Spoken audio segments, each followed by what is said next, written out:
কে ওখানে? কে আপনার এই পোশাক আশাক? আপনি কে?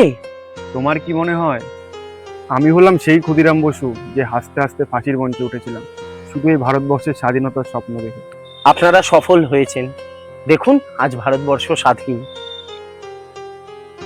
আচ্ছা, একটা প্রশ্নের উত্তর দেবেন? বলো। শুধু পতাকা উড়ালেই কি দেশ স্বাধীন হয়?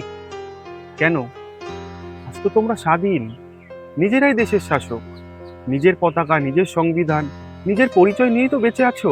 তাহলে বলুন তো, যে দেশের মেয়েরা আজও নিজের ইচ্ছা মতো বাঁচতে ভয় পায়, রাতের বেলা বাড়ি ফিরতে গেলে ভয় পায়, আজও যে দেশের মেয়েদের কোনো কিছু করবার বা ভাবার আগে সমাজের অনুমতি নিতে হয়, সেই দেশের মেয়েরা কি সত্যিই স্বাধীন, না সেই দেশ স্বাধীন হয়েছে?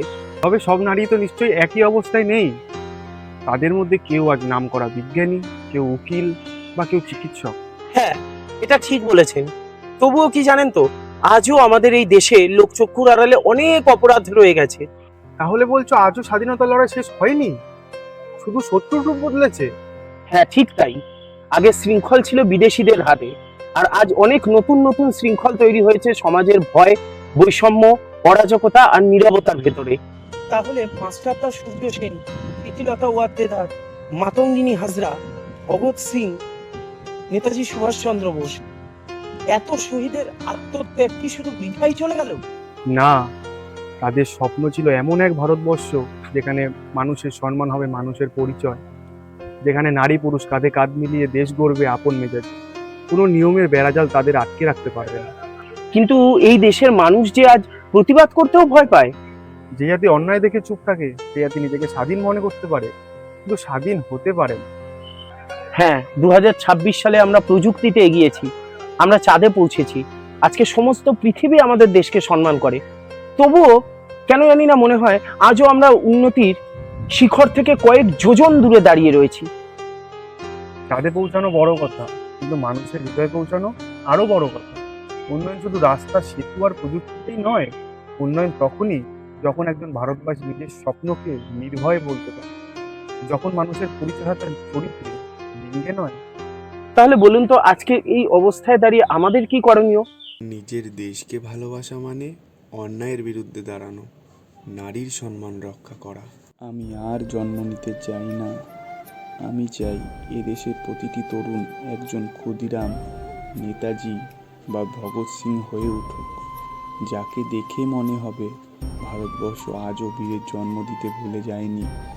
মনে রেখো, স্বাধীনতা কোনো উপহার নয়, এটি শহীদের রক্তে লেখা এক অঙ্গীকার, যা রক্ষা করার দায়িত্ব আমাদের প্রতিটি ভারতবাসীর।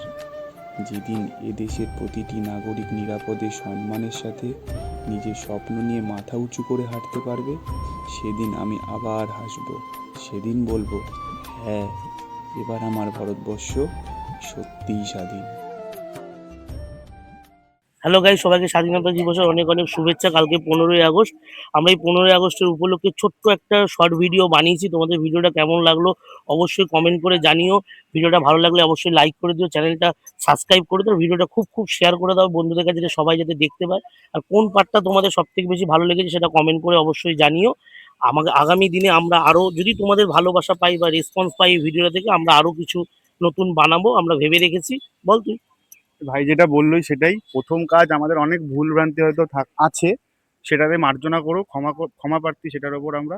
শুধু আমাদের ভিডিওটা লাইক, কমেন্ট অ্যান্ড শেয়ার করে দিও, আর বন্ধুদের মধ্যে জিনিসটা ছড়িয়ে দিও। আর আমাদের সাথে আরেকজন ব্যক্তি মিসিং আছে, যে যুবক ব্যক্তি, তোমরা দেখলে বুঝতে পারো ভিডিওটা, ও একটা কাজের জন্য ফেসে গেছে, ওর জন্য আসতে পারিনি, ওই জন্য আমরাই এখানে এই কথাটা বললাম।